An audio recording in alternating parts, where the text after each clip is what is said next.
The chickens are over there checking for wet concrete. Can't find any today. Looks like it's all just incremental change at the moment. Can't see any big differences. Oh, Nancy's over there bending a bit of steel.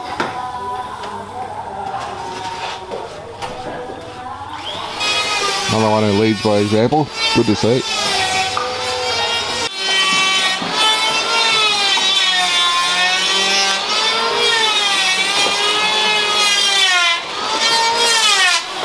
It's a continual process in the carpentry shop.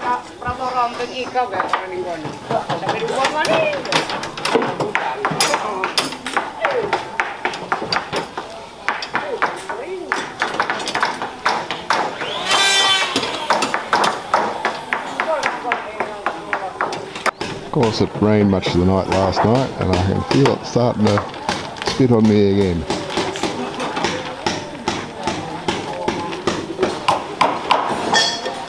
I can feel the rain coming down. Time to go. It's actually fine and sunny, not raining. So of course it's warming up. Figure it's time to come out and check and see if there's any noticeable progress. It's got all there a bit supple. Yeah, that's nice. That's what I see there. So the formwork for that spout equivalent along the front has gone up, and now they're doing that long slanting beam at the east end.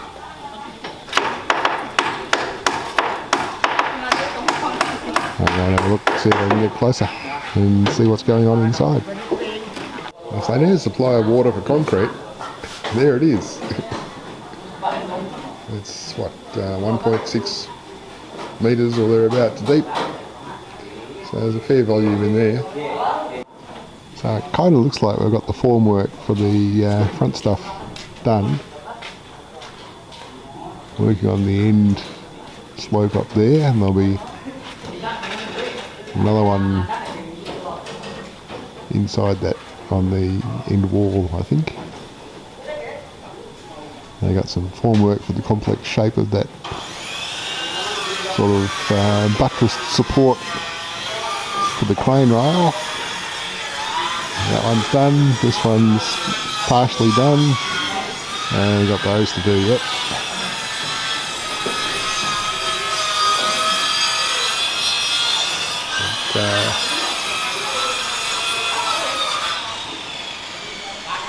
It's going to be impressive when it's finished, I think.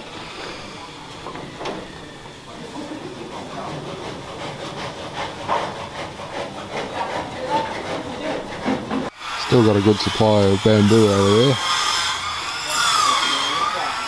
Good strong looking stuff. But, yeah, it's... I swear that backhoe attachment's sinking deeper in the mud. Might be fun digging that out later. When we can finally get there.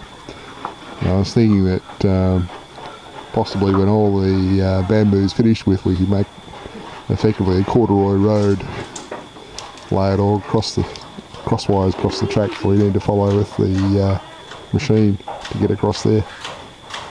That should give us enough flotation. So there's a lot of bamboo and other timber.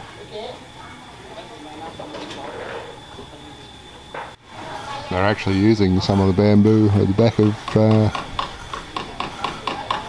the Lizu's patio there for extra shelter over the well area. We're actually coming up on a year since my mother-in-law's passing, so that's what the feasting preparations are for. So that's probably why there's shelters there as well. And this machine here is for grinding up the coconut. I heard that running earlier. And yes, a bit of coconut's been prepared. Something readily available around here. Gravel piles long been thoroughly cleaned up. On past performance, so there'll probably be another one before long. think we should probably put some effort into fixing up this as well. It's had a bit of a hard time with the machine going backwards and forwards over it, and all those trucks coming over it and unloading with heavy loads of gravel and rock. While we're at it, we might have a look at this one down in front of Nando's house as well, because it's obviously had a hard time with vehicles turning around and crunching it in.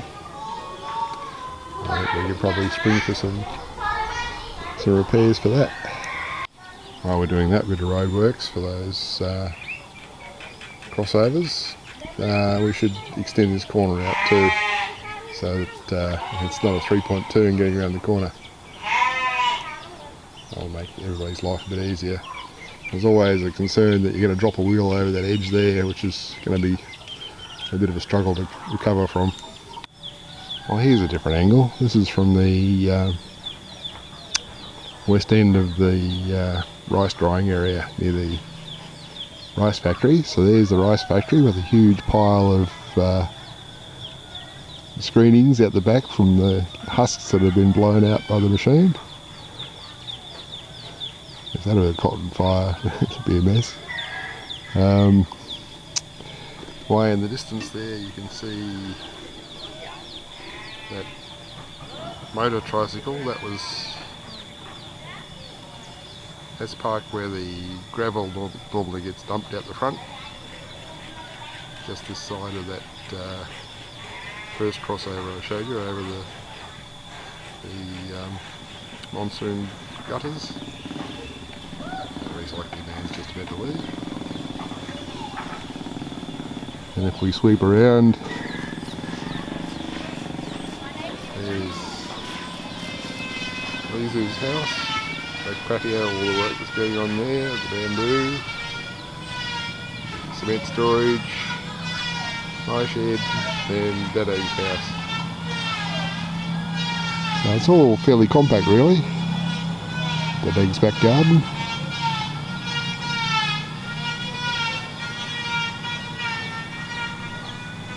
And the mosquitoes are starting to thicken up, so I think it's time to retreat.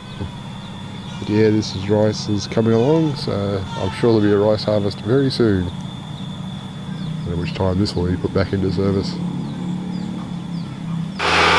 the first time in several days, the concrete mixer has been fired up, so that kind of tells me that I've got enough formwork up there now, and they're ready to start filling the forms. And yes, it's raining it overnight. Surprise, surprise.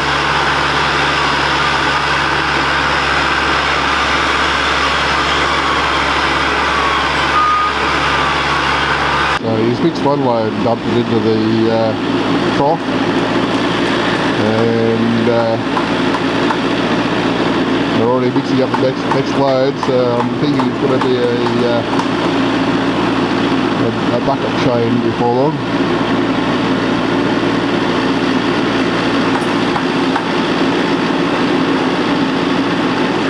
So I've got the new concrete vibrator that I paid for, and they're just trying to organise the power lead long enough to reach to it. So as was just plugged it in at Daddo's house, so that was the lead they were previously using to power the carpentry shop. So what's he up to there?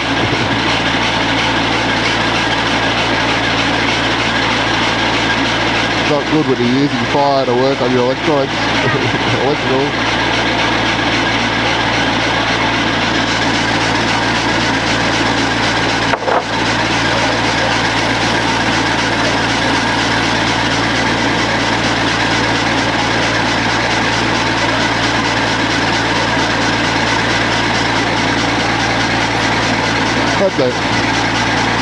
I hope they know how to use it.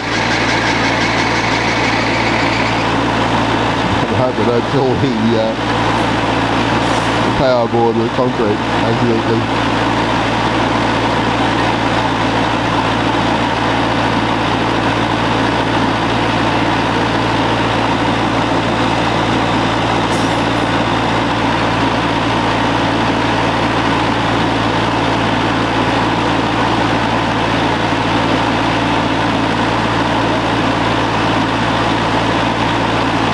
Personally, I would get a plastic bag and wrap it around that power board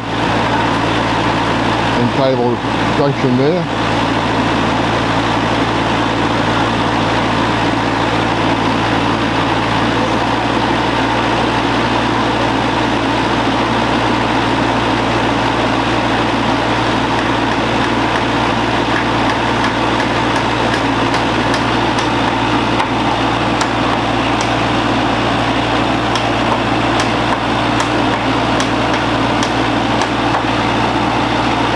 Meanwhile, that new bearing that they put on the end of the mixer looks like it's holding up okay.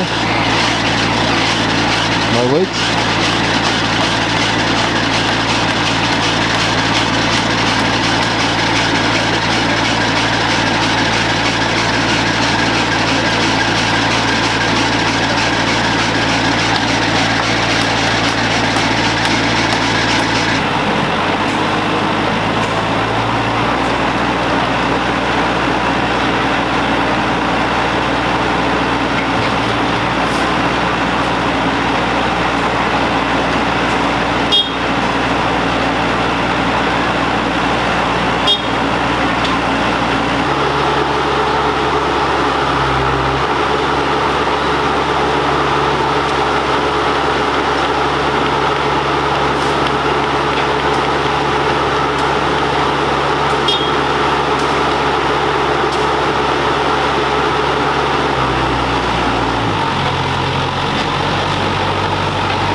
While there's concrete being mixed and filled into some of the forms, there's still work going on putting up additional formwork.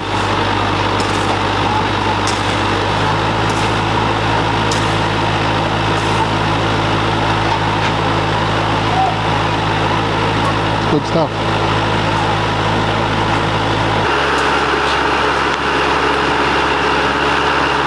That was my yard broom from Tullamarine I used to use for sweeping the back patio, and I contributed to that for the cause for sweeping the loose cement powder into the mixer.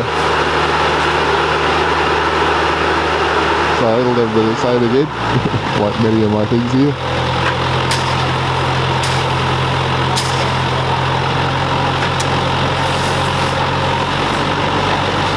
I'm sure they fill that thing more than they should. Still waiting on the manuals. I've actually got the law firm that I deal with in Jakarta to seek the manuals on my behalf, because the dealership just weren't responding to my communications anymore, and I thought, is it something I said, or is it something wrong with them, or what? So I put it in the hands of my legal team, because I figure that if it's some cultural issue, they can deal with it. And they've got their bracket chain ready there.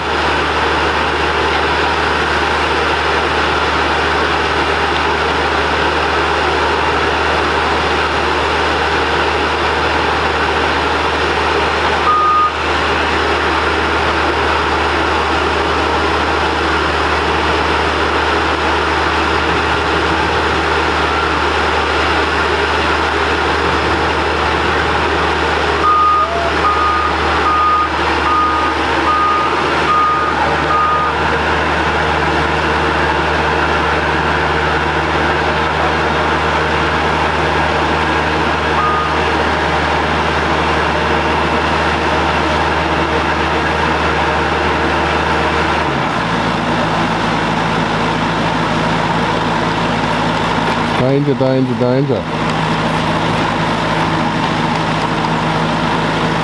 That's an absolute no-no. You're not supposed to have anybody in that area where if a hose or pipe breaks, those hydraulic rams let go. That is a kill zone.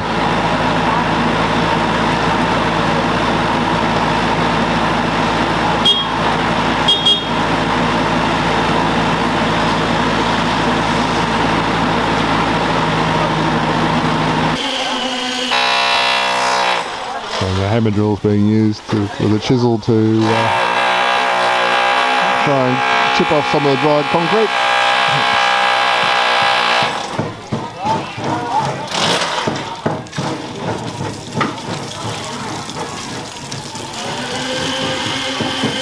I think later when we actually have the shed and this thing is parked inside the shed, I'll be setting up some fans to blow on me and spend quite a bit of time perhaps trying to get the thing clean.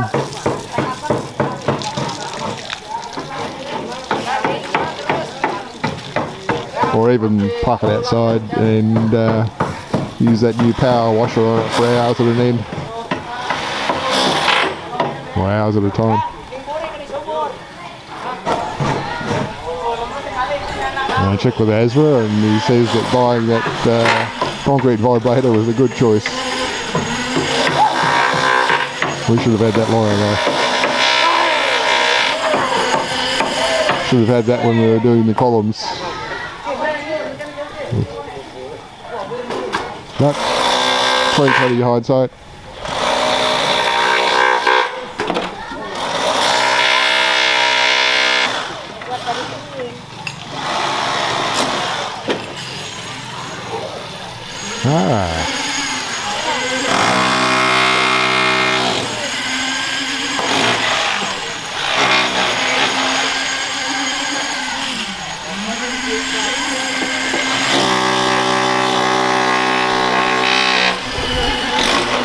I just spotted that somebody's done the sensible thing and wrapped the plastic bag around the power board that that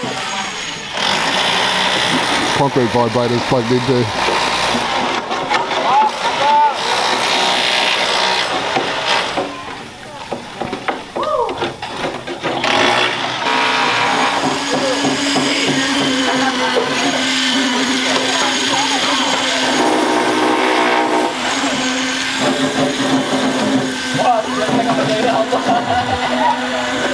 It's going to be concrete from that pub all the way across to the front door. That's okay. We're going to have to put concrete there anyway. Once all these piles of gravel are out of the way, there's going to be a concrete driveway into the thing anyway.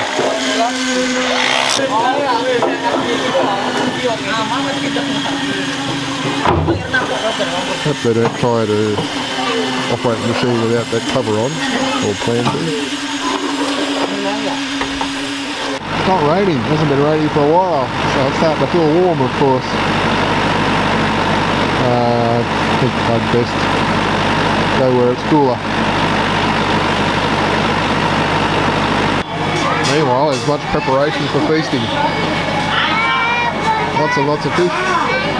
Cats to help out, or try to. Cats are ubiquitous around here. Dogs are not a Muslim thing. Dogs are unclean, so there's no dogs around, which means the cats have free reign, and there is no spaying or neutering of cats, so they breed incessantly.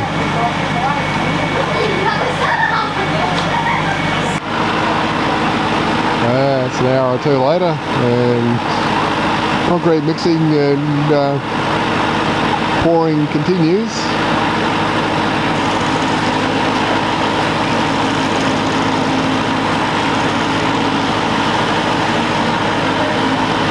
It'd be good to get a view from on top up there, but there's no way I can do that.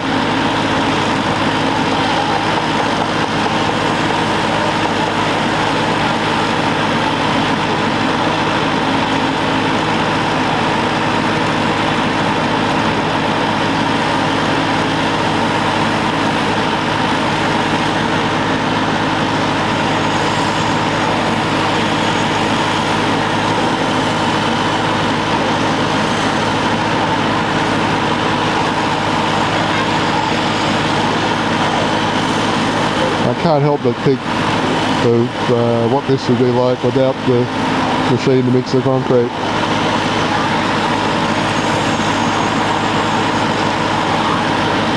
I'll be doing hand mixing in holes in the ground like we used to. That's not really a good proposition for this volume of concrete. And yes, there are sort of your large ready-mix concrete type trucks in the region. In fact, that's what they use to do those concrete roads that you see we drive on occasionally. But to get one to here, it's not a starting proposition, because you've already seen the path in from the front road is only navigable by small trucks. And I don't think they have the mini-mix type trucks. Well, I haven't seen a mini-mix type truck around here. Even one of those would have to be pretty damn small, like it'd have about the capacity of that mixer. So we might as well have this machine.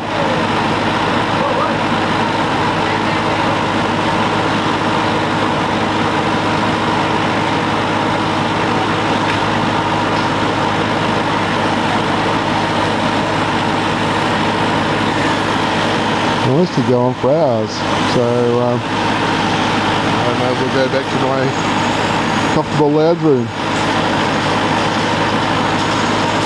This has got to be a bit more steel weaving going on up the far end.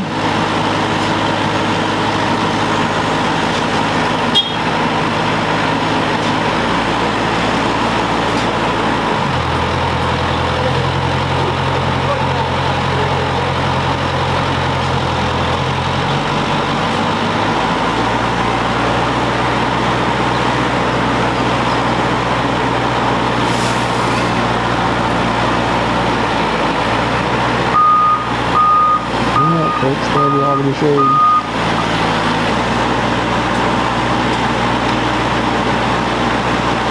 Yeah, well, time to go back inside where it's cool. Just back from Panambang, visiting a GP for a follow-up. Looks like they've constructed those columns up to that complicated level, which matches in with those front horizontals. So, yeah, fair bit done there, fair bit to go, but we're making good progress. It'll be interesting to see what happens tomorrow, whether it's more formwork or whether it's more concrete. I forecast more formwork at this point, because they need formwork for that back wall and end wall and those two columns at the end. This one looks like it's loaded.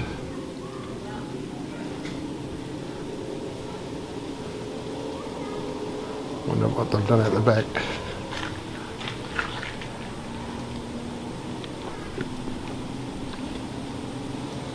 Can't really see whether they've... Oh yeah, looks like they've filled those verticals as well.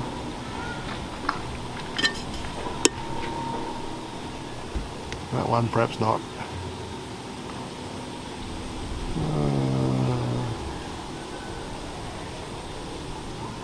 I don't know. Oh yeah, yep, that one's got concrete in it. And the end one's got concrete in it. So, yeah, it might seem like some of those columns are a bit close together, but it's because that's what they lined up with inside. And there was reasons for doing a line of columns across close to the end there, because I wanted to have my bathroom and my lock-up area underneath and my shelf on top, and this big wide gap here for the service bay area,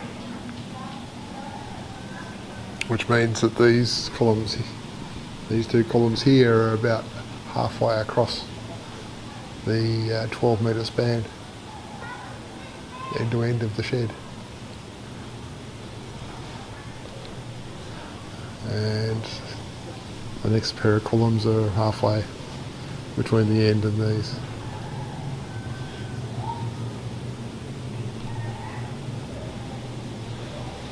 Given that I haven't designed a shed before, let alone a workshop, Be interesting to see how this turns out. Don't think I've completely screwed it up.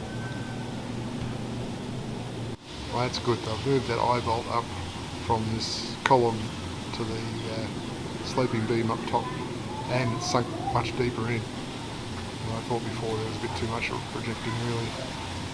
I want to have the nut and washer deep in the concrete. Looks like the east wall is largely rendered. South wall looks to be pretty much rendered. Interesting that there's so much water pouring out of the tank. The only input would be rain at this point. Well, I was going to comment on the fact that it rained overnight, and I was expecting it to rain again because of the way the sky looked, and it's already come down. So the guys, they were working up until a couple of minutes ago. I suspect they might run for cover now, because it looks like it's going to come down pretty well. Well, I might go back inside and tack this on the end of what I've edited down already and do another upload.